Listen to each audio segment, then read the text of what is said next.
Welcome to the About Sex podcast. I'm your host, Angela Skirtu, and you can find me at www.aboutsexpodcast.com, or you can find me at my website at www.therapistintlouis.com.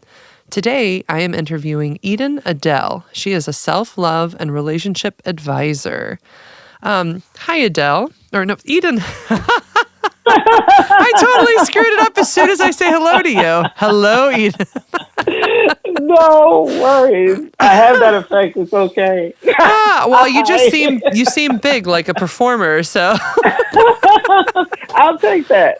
Take that. There's definitely that element. All right. Now, before we get into this next conversation, I just want to stop to give us a word from our new sponsors. So I am now working with a really cool company called Let's Get Checked. You can find them at trilgc.com/staykinky. What's really cool about this company actually is that they're doing testosterone testing for men and hormone checks for men and women. A lot of people are struggling with hormonal imbalances and reduced testosterone levels, which really can impact your sex life. And so more and more men and women are trying to test their hormone levels to see how they're doing. 1 in 4 men over 30 are actually low in testosterone. Symptoms you might want to look at include fatigue, erectile dysfunction, low sex drive, anxiety, brain fog, even having a hard time making decisions, which is basically most of my client population. Just teasing. But I mean, enough of you who come see me are actually really struggling with testosterone levels and your sex drive. So what's cool about this group is you can pick from either a male hormone test kit, a female hormone test kit, or an STD test kit. And what's really cool is they send it right to you in your home. You do what you need to do to take the test. And depending on what test you use, you'll either have to do a blood sample or a blood sample and a urine sample. And then you send it back and everything's completely confidential. And basically, they deliver it to your home, they collect your sample, they review your results for you. So depending on what happens with your test, they may provide a prescription in some cases. Usually it would only be for something like if they're treating STDs. If you do end up having something longer term like hormone therapy, then you'll likely be referred to a longer term provider. But at least you'll know where you stand. So it's really cool. Your results are available and they'll be reviewed by a physician. And then a nurse will contact you for a consultation over the phone. The Let's Get Checked laboratories are CLIA approved and everything is completely anonymous. So again, that website is trilgc.com/staykinky and use the coupon code STAYKINKY to get 20% off. So tell me a little more about what you do. Well, I work primarily with women over 40, my favorites, my peers, my loves, my hearts. Mm-hmm. The empty nester is my favorite because she's the one who is looking forward to an empty nest, but she doesn't want an empty heart. Oh, I like that. And I show up with my tools and tactics and techniques and tips and all those wonderful things to help her bridge the gap so that she doesn't feel like she's missing out on what is arguably the best part of her life. Because it's single, right? She's single, so it's a time to kind of explore, and also you don't have your kids around, right? That part. Mm-hmm. That's really that part. Yes. It really makes things so much simpler because there's not that daily grind of do this, don't do that, go here, don't go there. All of that isn't there anymore. So now she's in a position where she can actually focus on herself and what she wants to do with her time and how she wants to invest her money and what she actually likes doing, which is something she's very likely out of touch with. So is it like focused on dating or is it like just life in general? What do you want to do with yourself now that you kind of have this free time? Actually, I prefer to focus on the whole dating relationship aspect just because whatever issues she's likely having in other areas of her life, they're going to show up most profoundly in her dating relationships. What do you think a lot of women struggle with when they're just getting out there again, like in this world you're describing? The single, I'm out to win it. Yeah. Mm-hmm. It's interesting, to say the least, because most of these women have been in long term relationships before. Okay. Either they were married or they had a partner for more than 10 years. Mm-hmm. And the dating landscape has changed so much in the last 10, 20 years that it can be really intimidating to reinvent yourself and start over. Oh, that makes perfect So, sense. Well, and also some of the women, I don't know if you've seen this too, but I've seen quite a few women who kind of just, if they divorced or ended a relationship long ago, they kind of wait until their kids get older. Some women, because they're so busy mhm. with the kids that they just haven't had time for themselves. So are you finding that some women are struggling with like, this is what I'm supposed to do, but I've kind of devoted my whole life to my kids? Yes, All right. that's exactly the problem because child, I refer to them as child centered relationships. Mm-hmm. If that's who I'm dealing with, is the mother who's done that, who accepted this role of parenthood as her primary function, mission, purpose in life. This is who I am and And nothing she, else. that's it, that's all. That's why I'm here. That's why I Mm-hmm. was born. It's what I was meant to do, and we exalt that role so much just socially and culturally Yeah, we that do. it can be easy to get caught up in that. If this isn't enough to fulfill me or satisfy or soothe me, then good grief, what's wrong with me? I'm a woman. I did this part. That's what I'm here to do. Why isn't it enough? Mm-hmm. I've seen a lot of women And feel very disillusioned after all of that, actually, because she spends all that time with the kid, but they're busy. Like they get old and they have their own lives, and suddenly I've seen a lot of women feel like they just don't have purpose anymore and they don't even know what to do with themselves. exactly.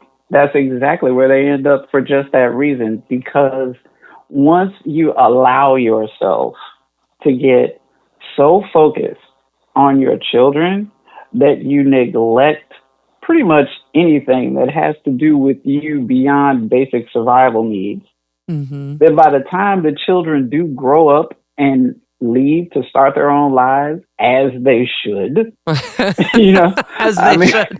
Wait, that as means if you they don't like should, put your claws into them and keep them in your home and never let them leave. that part, if that's what's going on, then you missed a memo somewhere because that's what they're supposed to do. If you do your job effectively, you're supposed to raise this fabulous, productive, law abiding individual who's going to go off and be fabulous on their own and So, make their own family and do just what you did for another generation. how do you help? Make their own relationships, have their own children, all of that. How do you help these women find themselves then after all that? I usually start with something really very basic.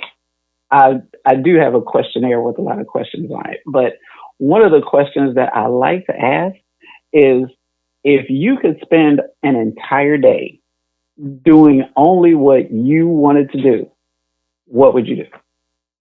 Do you find that that's an easy question for them or a hard question? Stumps them every time.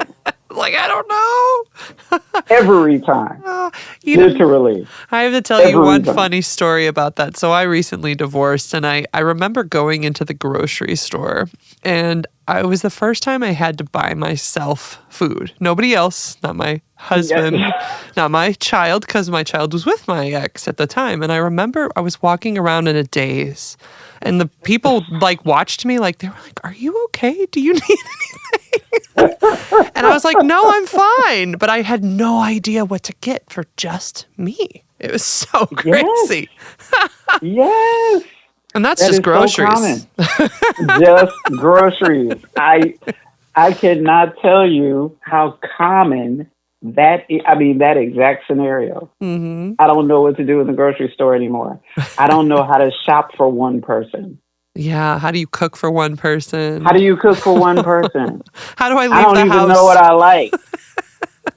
So how do I you don't know help what them? I like. How do you help them figure it out? Because it was pretty hard to figure out. You know what I'm saying? Yeah. That part. I like to start with a little bit of fun when I get them right there. It's Okay. like, which foods are your guilty pleasures? Okay. Because we have so many emotions tied around that, around what we eat and why we eat it. But if I can get them back to the guilty pleasure, then at least I'm opening the space where they can allow themselves to associate pleasure with how they nourish themselves. You know what's interesting about that is that what you just kind of pointed out is that women feel guilty for taking care of themselves. It's a guilty Exactly. pleasure, but it's actually just a guilty self-care. Like, That's it. huh. That's it. Exactly. We have, especially after parenthood, where Hmm. you spend all of that time putting your family, your children, your spouse, your partner, your job, your community service, church, neighborhood, all of this stuff comes before even a time for you to meditate, time for you to journal, time for you to ask yourself the question, what makes my heart happy today? Hmm. Just today. I don't need to figure out my whole life in this moment, just today. And the reason why I go back to these places is because whoever the woman is that shows up for these exercises is the woman that's going into the relationship. Mm. I have a hashtag that I use a lot that says self love is the only love. Hmm. And that's why I use that hashtag, because our self love relationship is the one that we duplicate in all the other relationships that we have. Well, do you think that women really struggle to love themselves then? They absolutely do. They don't have any concept really of what that means or what it looks like in day to day life because they've been so externally focused for so much of their lives and they've been playing these roles over and over again, literally day in and day out for decades. They never stopped the momentum long enough to allow themselves to figure out, wow, what do I actually want to eat? Hmm. Where would I actually like to go? What movie do I want to see? What books do I want to read? What am I interested in? What am I interested in? Not what's on the schedule for the kids, not what has my partner committed us to, but what would I actually like to explore? What am I curious about? Where are my questions? And how do I find the answers anyway? Or maybe I'll just get in my car and go to the end of the block and turn left instead of right. Just shake it up a little bit. That part. You don't have to rehang the universe every time you walk out of the front door. But if you just open the possibility of doing something different and open yourself to the experience of whatever that brings you, then it makes it less intimidating to invite new people into your world. Do you think that people kind of get stuck in comfort zones and that's why it's hard to find themselves? Oh, that is exactly why we call them comfort zones. Like, But comfort is the enemy of progress hmm, for exactly that reason, because it cuts off your willingness to explore. It's not even about readiness. It's just willingness. yeah. Like I'm kind of in this groove and I sort of like it. So, I've worked this out. I know what to expect. I've got it down to a science. If there's a hiccup, it won't be that big a deal. I'll get around it. Why do you think people stay in relationships too long? Fear, Okay. in a word. If I just had to describe it in a word, it would be that, which manifests itself in innumerable ways, but mostly just fear. It's like because they've invested so much of their identity in their relationship status. Mm. So they don't have any idea what they look like without being Mrs. So and so or without being so and so's girlfriend, boo, bae, lover, whatever they call themselves now. They keep changing that. I don't know if it's boo I or know, bae. And right? every time they give me a new one, I'm like, wait, what happened? All right. All right. I mean, they're all The cute though. Right. They're adorable. I tell you, they're increasingly adorable. But they don't know what they look like that way. Particularly if she's one of those women who did the high school sweetheart thing, Mm-hmm. and she's been with the same man since high school, and now she's over 40, and she has no clue what it is to engage on that level with another man. Mm. So would you say kind of step one is helping them find themselves, but then step two is learning how to be in the relationship? Absolutely. In that order. Okay. It has to be in that order. Otherwise, she'll get in the relationship and sabotage it. Either she'll sabotage herself or she'll sabotage the relationship because she's not firm in her foundation that she's okay, that she's fantastic, that she is here on a mission of with a purpose of her own that is independent of everyone she knows. Everyone. Not just her friends, not just her siblings, everyone. Her children, her spouse, everyone. So how She do has they an sabotage? independent purpose. Yeah, well, so how do they sabotage it if they don't have their own kind of independent purpose like you describe? They will blow up a perfectly good relationship with unreasonable expectation. That relationship is somehow supposed to substitute for their empty nest.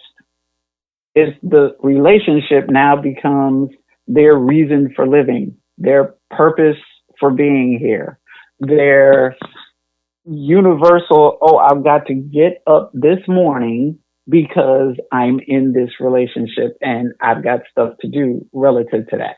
Mm. So it's That like they is just a great kind of, way to blow it up. so they just kind of, instead, maybe the first part was they were just spending all that time with their kids, but then suddenly, now that the kids are gone, they just funnel all that attention into the relationship and maybe put too much pressure on it. Like you said, too high of expectations. I was looking at one of your questions that, questions you typically ask your clients, and one was, how much alone time do you want once you're in a relationship? And I was thinking about that related to that. Maybe they would just be like, no, all my time's with my partner, instead of actually separating, like, okay, well, I want some time with my partner, but I need this other time for me, and whatever that is. Absolutely.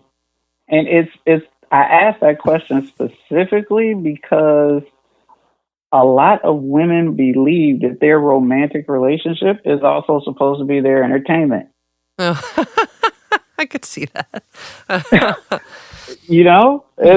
If I'm not with my friends who also get cut off once she gets into a romantic relationship, but that's a different discussion. But it puts too much pressure on the relationship to be for you everything that all these other relationships and connections were for you. When the relationship initially ended, chances are at some point she reaches out to her friends, to her family, to people that she probably hasn't paid much attention to since she was in the relationship. Mm-hmm. She might have even started exploring hobbies and interests and activities that she never would have even thought about if she was still in that relationship. Mm-hmm. Right? And then she meets a new man. And the first thing she does is cut all that other stuff off and focus all her attention on that man. I see. It's like, these hobbies were fine, but now I'm busy with a guy. Right. These right. can all it's go like, back I didn't on really hold. mean that. I didn't really mean that. I was just, kind of hanging out until I found this man, which is what I really wanted to do. And now he's supposed to take care of all my heart and joy and love. Everything. Which he's supposed to entertain me. He's supposed to educate me. He's supposed to protect me, provide for me. He's supposed to give me stability. He's supposed to surprise me. He's supposed to entertain me. He's supposed to be my reason for being here. And if I get bored, then that means I'm in the wrong place with the wrong man, and I probably need to get out of this relationship. That is the sabotage recipe. Oh, well, I could definitely see that as a saboteur recipe. That's it. The saboteur. That's the big one. That's the big one. That's the one that gets repeated most often. In myriad different ways, but it's that same basic formula. Well, Once so this man falls into my world, I disconnect from everything else that gave me pleasure, joy, that held my interest, that fed my brain, that even fed my body.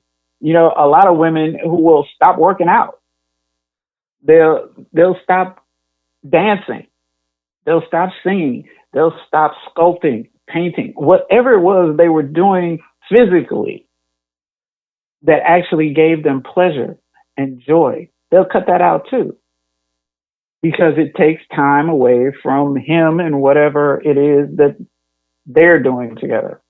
Because she has this notion that her function in this relationship is to be what he expects her to be when he expects her to be it. So they're just completing that same theme from the kids, which is my job, my function is to be everything for everyone else except myself. So finding a new person is just the same thing. And it sounds like what you're advocating for is, you kind of need a whole life. Like with some hobbies. And if you dance, stay dancing, and if he wants to dance with you, cool. If not, you still dance. Yes, exactly. And here's the good news about all of that wonderful stuff, right? Because when someone new comes into your life and you're actually in the flow of doing all those things already, all of that stuff is what made you attracted to them in the first place. Mm-hmm. Your interest, your energy, what you were putting into all of that and what you were getting back from that was what changed your energy to make you attractive to that person in the first place. And that's why when you cut all that stuff off, the relationship suffers. Well, yeah, because you're not doing the things to keep it up, essentially. I mean, that's You're what not initially being. attracts you, but it's what also keeps the attraction going. It's exciting when people are confident or they have their own thing. And yes, it's nice to spend time with each other, but it's also it's nice to have your own thing and feel that sense of, I miss you. I was sad not seeing you tonight, but I'm glad you did something for yourself. Now, do you ever find some people, though, because I think it probably depends on the relationship too, but do you ever find people kind of being possessive of each other's time? Because, that could be part of the problem too. Absolutely. And that really is the opposite end of the same spectrum. That spectrum where on her end, she's likely to feel like, oh my goodness, he's supposed to be my entertainment. I'm supposed to focus all my attention on him. On the other side, he could be the person who's like, well, your purpose here is me. That's why you're here. Mm-hmm. You're my entertainment. You're here to meet my needs. I see that you work more with women, but of course men can be guilty of the same things, essentially. Absolutely. My clients are about 30% men, actually. Oh, really? Well, so there you go. It would surprise me, but nonetheless, it's very true. The dynamic is definitely not gender specific. It is just a dynamic. Do you find that people struggle with the dating world? Okay, so say they've done these things that you're agreeing, you're like, no, you're being a whole person now and doing what's best for you. What do you find people struggle with when they are starting to date again then, even after having made themselves awesome people? This idea that they have to manage somebody else's emotions. Huh. The idea that they have to be what someone else expects them to be. Or my favorite phrase is they have to make them happy. Oh, yeah, I've heard that one. That is the trap that too many of us fall into. My mission in this relationship is to make them happy. Therefore, if they're not happy, it must be something that I'm doing or not doing, something I am or something that I'm not. But whatever it is, I have to fix it. And the truth is, happy relationships can only occur if the two people in the relationship are happy already. Mm-hmm. It's not the relationship that makes you happy. The relationship is where you come to share the happiness that you already have with someone else who has a congruent form of happiness. That's what keeps people happy. It's not the relationship itself that's making anyone happy. Mm-hmm. What's happening is two happy people who enjoy the same, similar, not the same, but who enjoy congruent, compatible, similar things found each other. I mean, why wouldn't they? They're pursuing similar, congruent things. Mm-hmm. So they found each other and Well, they were attracted and there was chemistry and romance and all of that. So they got together to share the happiness they were already experiencing. to your point, so somebody who kind of already has a pretty decent, happy personality, usually they know how to regulate their emotions and handle them, right? So they know, oh, when I'm sad, maybe it helps me to go exercise or go do yoga, or I do better if I go for a drive, for example, like you were describing something like that, driving left instead of right at the end of a street. Yeah. But like taking that time alone to figure out how to manage your emotions and own when you're sad or happy, not like blame it on another person, is a part of that, it sounds like. And then when you're in a relationship, you're not blaming it on the other person when you're unhappy. But you've developed essentially, these are the things, the self-care things that help me get to a better space. And maybe a partner can help along with it, but it still involves you looking at, oh, this is what helps me. I do like turning left. I do like shrimp cocktail. Yes. I don't care what it is. It's just whatever your vice is. Yes. Absolutely. Yes. That's exactly why the only people who are happy in their relationships are happy people. Hmm. Well, It so what do you, wasn't the relationship that made them that way. They were already happy when they got to the relationship. I see. So you're trying to change people's motivation to don't see this relationship as making me happy, but like I need to learn to make myself happy, and then the relationship will follow. Perfect. The relationship is the icing. It is not the cake. The cake must be made and delicious before you ice it. Now you're making me want cake, damn it. I know, right? Isn't it just the best stuff in the world? So do you find I'm that with you. do you ever find that some people, okay, one of your questions on here that you mentioned was how do you handle breaking up when you still wanted the relationship? So do you ever find that when people kind of experience that unexpected breakup that it's a little harder for them to move on? Absolutely. Or what do you see? Most definitely. That's where attachment styles become more of an issue. Okay. So people who have anxious attachment styles or even angry attachment styles, meaning that there's a lot of nervousness and tension around the issue of abandonment Mm-hmm. or mistreatment. And this is the kind of person who likely grew up seeing that sort of dynamic in their parents, Mm-hmm. and they associate that with that became what love looks like to them. Mm-hmm. You know, right or wrong, good or bad, whether it's healthy or not. That's the groove that got driven into their brain during their formative years. So fast forward 20 years after that, they duplicate what's in that groove because that's the groove. The good news is you can always create a new groove, but you have to be aware first that you're running in this toxic groove. So you have to be willing to create a new one. So if a relationship ends unexpectedly and you wanted to keep the relationship, if you're already the kind of person who was responsible for themselves and their own emotion before the relationship, you'll do that after the surprise. Mm-hmm. You'll have a time when you're sad, upset, angry, frustrated, hurt, scared, all that stuff that normally happens after a loss because it is a loss. If you still wanted it, it registers to you as a loss. And Mm-hmm. there's an element of registering loss and grief that is physical. And there are other elements that are mental and psychological, and even more elements that are emotional. And you'll go through all of those. But the Mm-hmm. important thing is you will go through them, you won't stay in them. You will go through them. And in your healing process, you will take the lessons learned and use them to make your next relationship better instead of making your last relationship bitter. Hmm. That's the difference between a happy person and an unhappy person.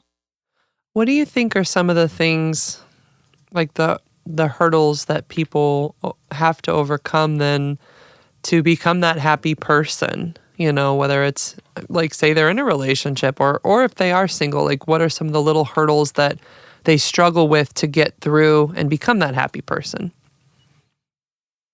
Most of them are unwilling to give themselves permission to focus on themselves. Hmm.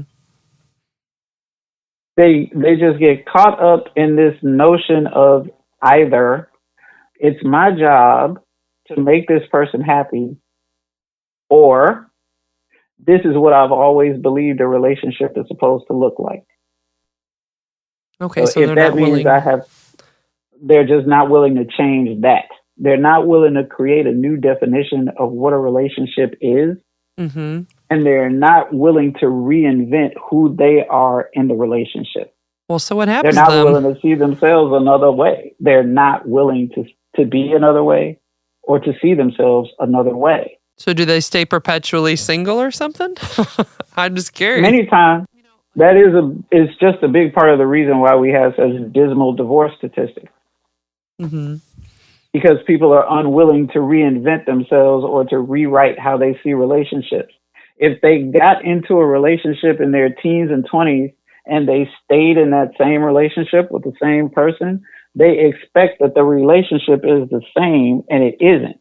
The truth is that relationship has gone through mutations and changes and variations that make it impossible for it to still be the one that was originally created. Nor should it be. You should not be the same person at 40 that you were at 20. If you are, you just wasted 20 years. I The think you have happy, a pretty good point there. just saying, you cannot possibly be satisfied with the same life at 40 that you were satisfied with at 20. Mm-hmm. The problem is that many of us got into our relationship groove in our 20s and we never rewrote it. Huh. We didn't evolve it. We didn't allow it to change along with us. And we got constantly frustrated because we were changing anyway. And so was our partner. So the same stuff that we did before wasn't working anymore.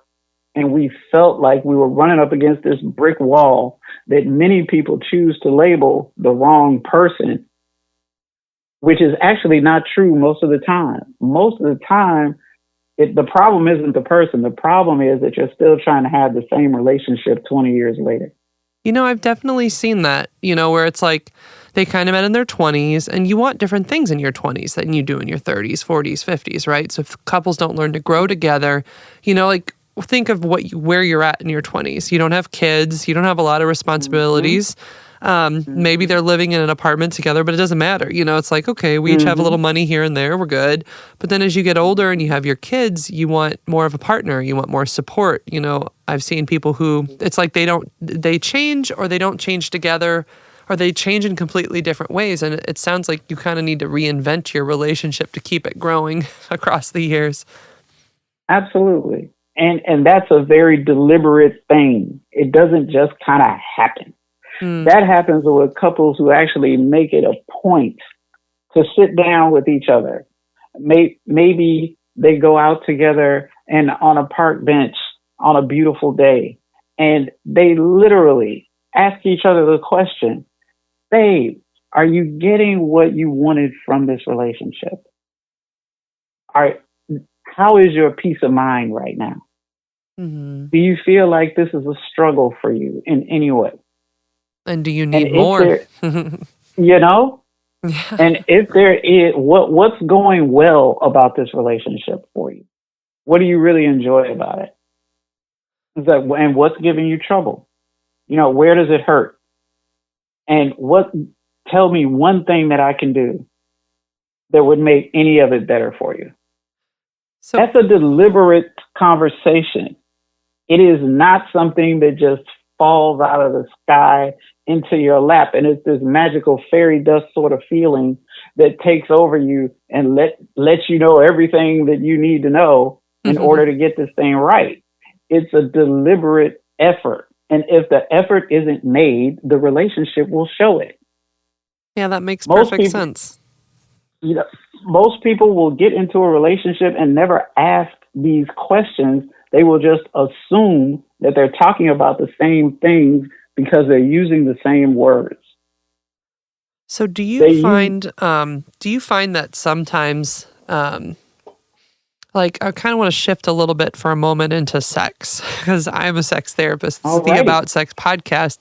Do you find people struggling with their sexual part of dating, or is that a good thing? What does it end up looking like across the board from your side of things?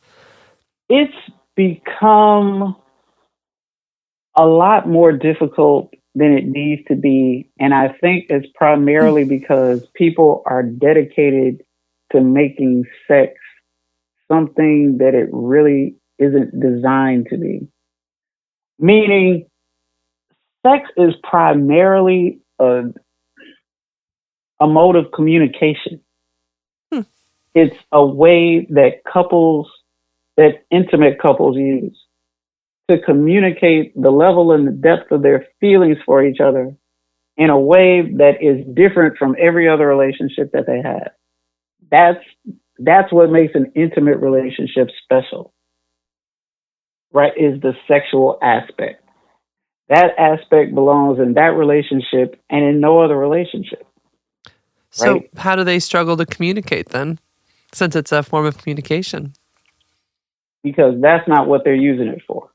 What are they They're using it using it for? to escape boredom. Hmm. They're using it to stroke their egos. They're using it to punish each other.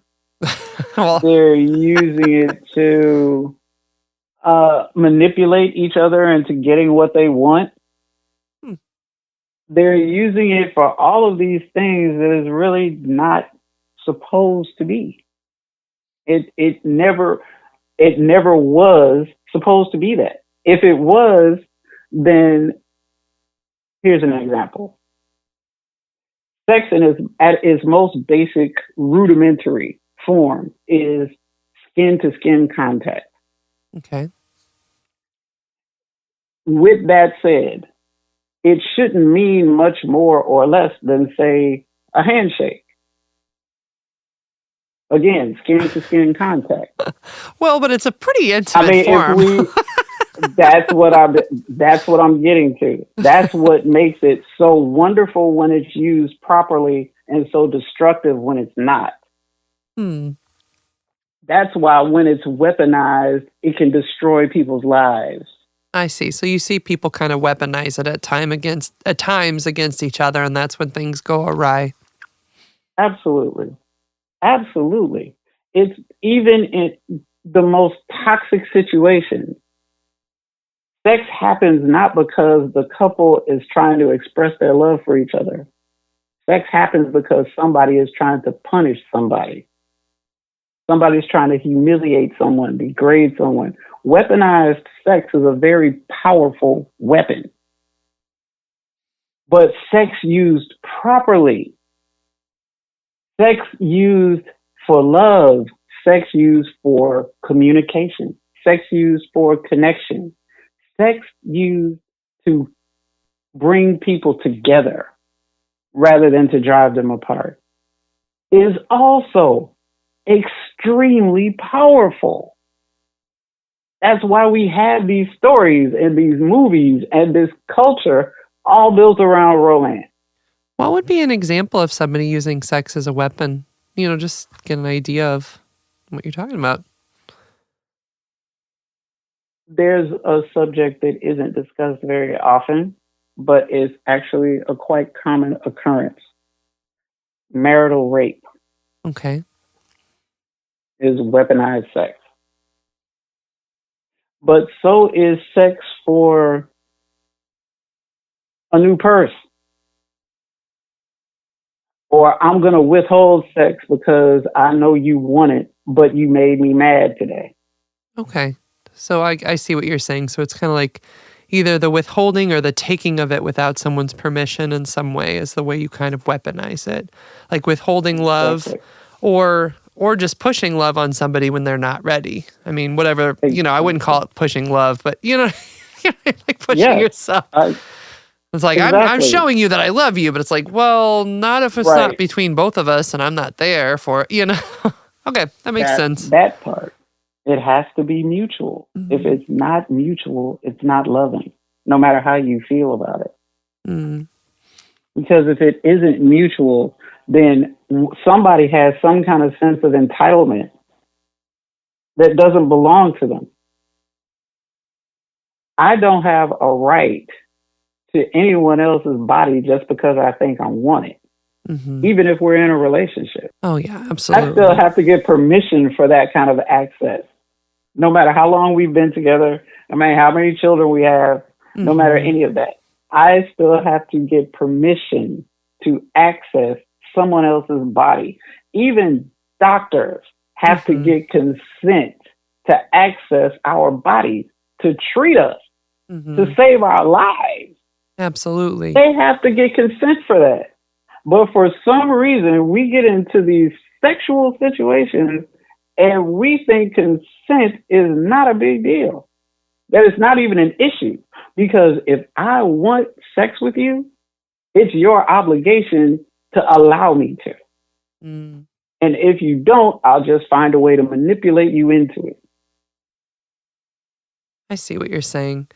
And then like on the opposite end, the withholding of sex, it looks like, if you go back to learning to own your own emotions and dealing with your own feelings, it may look like not withholding sex, but recognizing what's going on for you personally, maybe asking your partner for something that you need to feel more connected to them, to be sexual. But when people kind of withhold sex, they don't do any of that personal work to kind of find out, who am I? What do I need? What's making me unhappy? How do I get this for myself so that I want to be sexual? They just kind of, spitefully withhold sex, which that's a thing that definitely happens too. Okay. And it doesn't have to happen that way. It can really be fixed fairly easily. And if a couple is willing to rewrite, reevaluate how they see sex, how they practice sex, and the meaning of sex in their relationship, it just opens up so many doors to so much more pleasure and joy. One specific way to do it is to take sex out of the realm of simply genital contact and make it a full body experience. Mm-hmm. Just the willingness to do that opens up an entirely new playground of sensation, of feeling, of sensory stimulation, of memory making, which is really what makes good sex feel so great, is the way you replay it in your mind after it's over. The meaning that you attach to it is what really makes it so good. It's not just the orgasm. If that's the A game, then you've got more game to play. Well, Eden, I've really appreciated having you on. We're towards the end of the podcast. Is there any final message you want to send out there to the single women or men in their 40s about, what you want for them in general? Absolutely. Stay present, stay exploratory, and have fun. Enjoy. Give yourself permission to enjoy yourself. Thank you so much. And how can anybody find you? Feel free to plug anything you want right here. Awesome. Come to my website, www.edenadele.com, or visit my Facebook page, which is a lot of fun. I ask a lot of questions and the engagement is interesting. And the page is Get Back to Passion, all one word, on Facebook. Enjoy the conversation. I'm there every day. Yeah, I enjoy the conversation. So thank you very much for coming on the show. And that we've been speaking with Eden Adele. And this has been the About Sex podcast. You can find me at www.aboutsexpodcast or www.therapistintstlouis.com. Thank you again, Eden, for joining us, and stay kinky, St. Louis.